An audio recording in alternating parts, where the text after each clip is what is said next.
Nick from Destination Smokehouse, or should I say Destination Ghost House, is the nickname that you all gave him. He appeared on an interview and he is spiraling, y'all. He goes to explain how him and Walter, Mr. Tendernism, departed ways. And not only that, he remixed the whole story, y'all.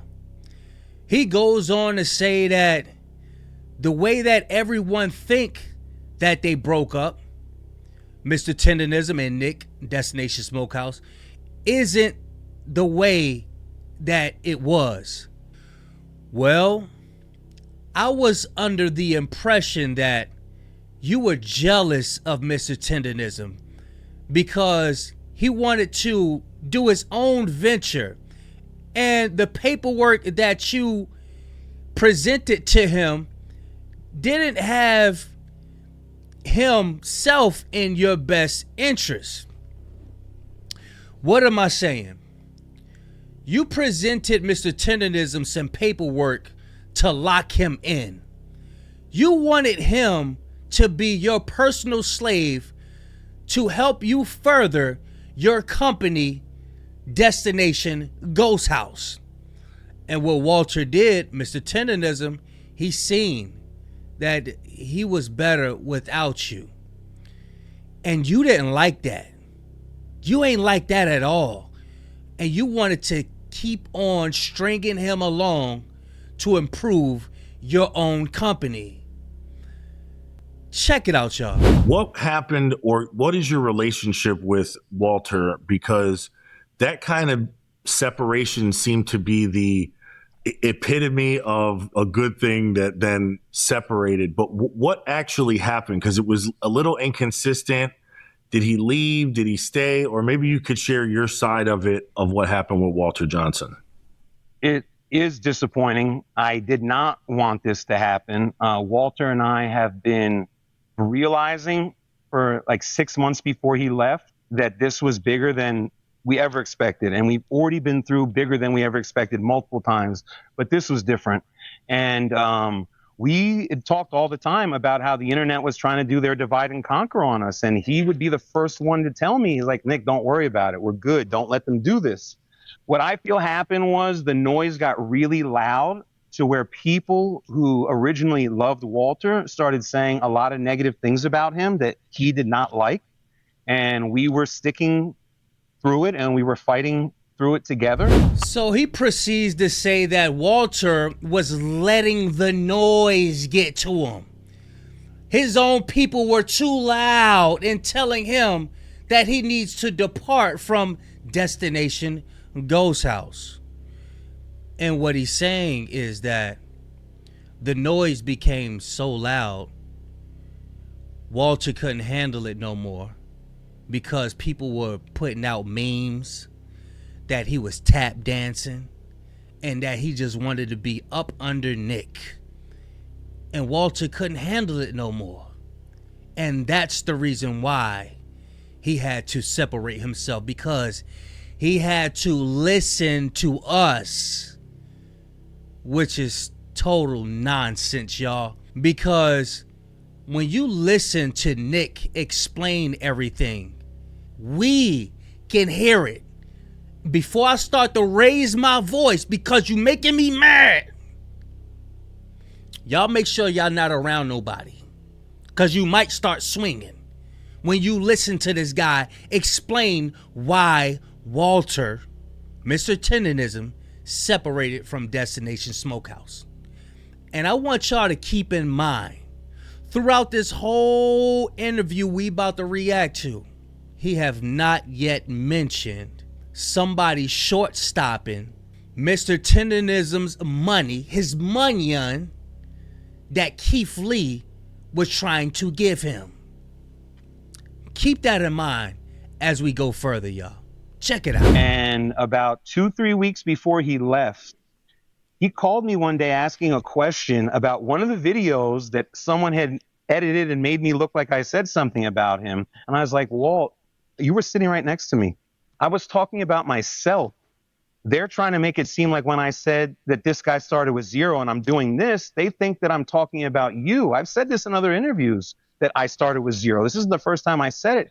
He's like, all right, man, whatever. I'll see you later. So next time I saw him, everything was kind of okay. But the long and short of it, my feelings is the outside noise got really loud. He didn't like it, and we tried to fix it on our own. And outside of that, I can't speak to it anymore. That's really a Walter question. But the opportunity that came to him was something that he discussed with me multiple occasions. And I told him that I thought it was good for him, but I didn't think it was good for Destination. I actually even felt like, again, we were close like that and we built a lot together. So I feel like I had, the right to say this to him. I actually thought that it might not be as good to do this, his new opportunity, because of what we had at Destination. And we hadn't even scratched the surface yet. We had so many things on the horizon that were really special. And as soon as he left, those things almost disappeared immediately. I want y'all to pay attention to the verbiage. It's we when you're benefiting off of Mr. Tendernism. Now it's all this we shit. Yeah, we. This don't look good for us, me and you. If you were to depart ways, that's because Mr. Tendernism, Walter, is building your business through the TikToks, through the people that's relating to him. This is why you don't want him to leave. And we see it. But you want to get in Walter's ear and tell him, look, I think we're on the road here, buddy. I think we got something here. We my ass. And he's doing well by himself. Now that is not benefiting you anymore, you're going on to these new interviews. You're trying to get your name back out there. You're trying to re-spark something so Mr. Tendernism could then in turn engage with a back and forth with you. This is why you keep saying that this is a Walt question. This is a question you'll have to ask Walt, because you want Walt, Mr. Tendernism, to come back out and have a conversation with you. Think that you guys are going to explode together. The we effect. Nah, we not going for that shit no more. Hey, Mr. Tendernism. Hey, Unc.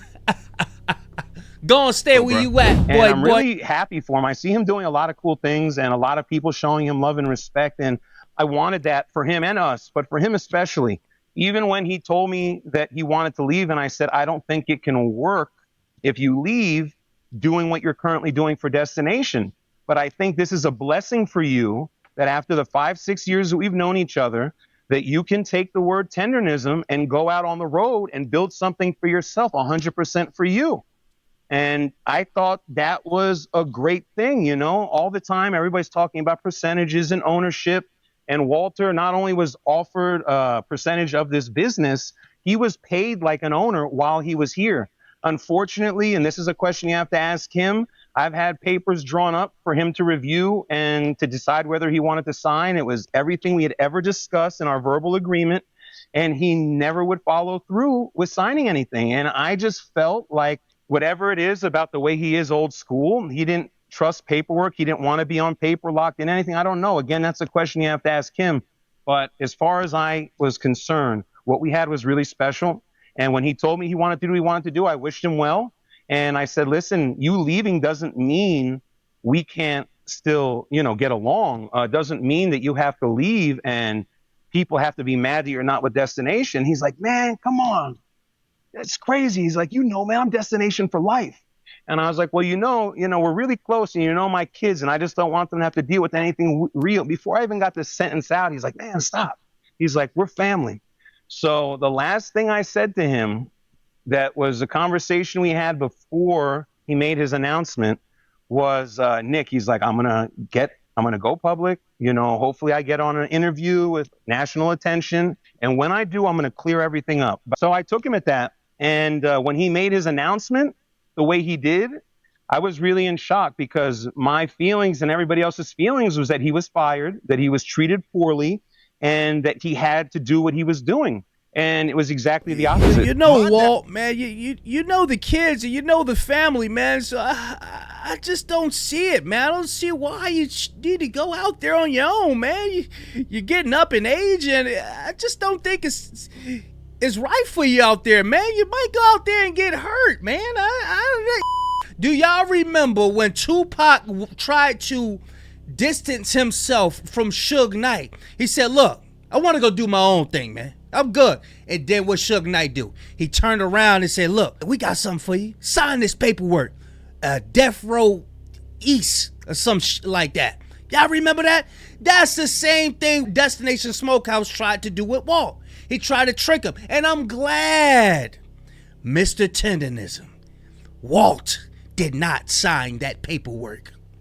Yeah, and for you to sit up there and say, yeah, it's because he's up in age, he's old, man. He does everything the old school way. That old school way got you all them damn customers and them long ass lines around that building. Did you forget that barbecue and all that crust around that meat, that mingling with that salt and that fat like that? That's what do that. That's what got them lines around it. Now his steak all dry and shit. He only got about 2 people coming there. They still ain't get their cornbread right. They ain't get their mac and cheese right. And shit ain't been right ever since.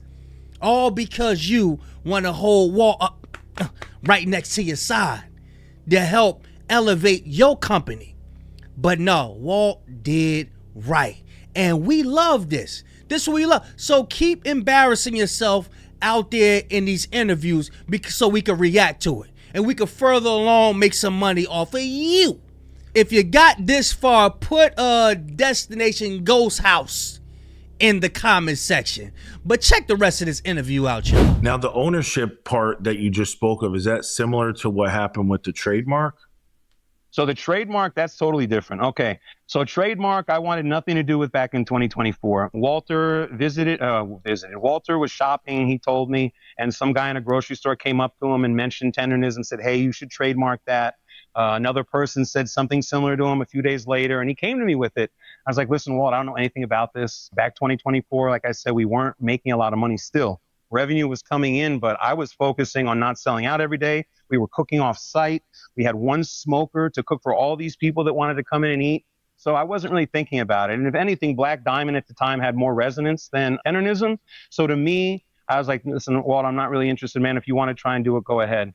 So he tried to do it on his own. And about 3 months later, he got an email and a text message basically saying that it didn't go through. And I don't know when he shared that with me. He might have shared it when it happened, but only time I remember actually seeing it is he showed it to me on his phone and had me take a picture of it, was about a few days after someone else had registered for Tendernism first. So I was only registering it for him. He was 100% aware of it. The attorney that I was working with recommended, because of the person who'd already filed, it would be a lot easier to use Destination as the entity to get the trademark because of how we've used it. I know y'all caught that. Because first you said Mr. Tendernism, Walt, went and tried to trademark it himself. And you said, I don't know about what, I wasn't interested at the time. And it didn't work out for old Walt. And then you said you had to do it. So which one was it? I'm going to tell y'all what it is. I'm going to tell you the reason why it didn't go through. Because Nick don't think we got the internet. Yeah, he don't think that we see the videos of the person who had Mr. Tendernism and who trademarked it was another brother. And he pulled Walt, Mr. Tendernism, to the side and said, I'm going to give it to you. We all saw that. When they was both at the table sitting down, we all seen it. Now, the problem was, Nick, it was your ass was the reason why he couldn't get it. It was you, because you were down there at the trademarking office trying to put your little spin on it, and therefore it kept kicking back. That's what happened. But I'm happy that brother pulled Walt to the side and said, look, I'm going to go ahead and give it to you because he had it first. That's how it happened. I'm telling you, when you listen to the devil long enough, yeah, this is how they do. They're deceitful. The deception. Y'all know what movie I got that off. Y'all know what movie I got that off. But that's the end of the video. Y'all let me know what y'all think about old Nick here, man. The owner of Destination Ghost House. And I didn't mention this. People don't know that he has another restaurant. It's called Diamond something, and I believe that was the one where he was doing the trademark thing with. But when you listen to him long enough, all the lies just start intermingling with each other. And you got to stay away from these people. You know what I'm saying? But Nick's mom introduced Walter, Mr. Tendernism, to Nick and say, I think that he would be good for your restaurant, son. Yeah, I know good old Walt from back in the day. He was cooking up everything when you were just a little boy. And that's how they got introduced to each other. But yeah, y'all let me know what y'all think, man. Make sure you hype this video. Make sure you comment, subscribe, do all that good stuff to get this out in the algorithm. Because anybody that's out there that's a great cook, that's a chef master, and they see that they know how to stay away from people like Nick. You know what I'm saying? Because we got to keep them good old recipes, them good southern recipes. You know how our foremothers and forefathers, they know how to put that seasoning up in it. We got to keep that in our culture. See, people like Nick, they want to take that and capitalize off of it. But nah, we ain't going for that no more. That's why them lines slimmed down. Y'all let me know what y'all think, man. Big Kish signing out. Gone, y'all.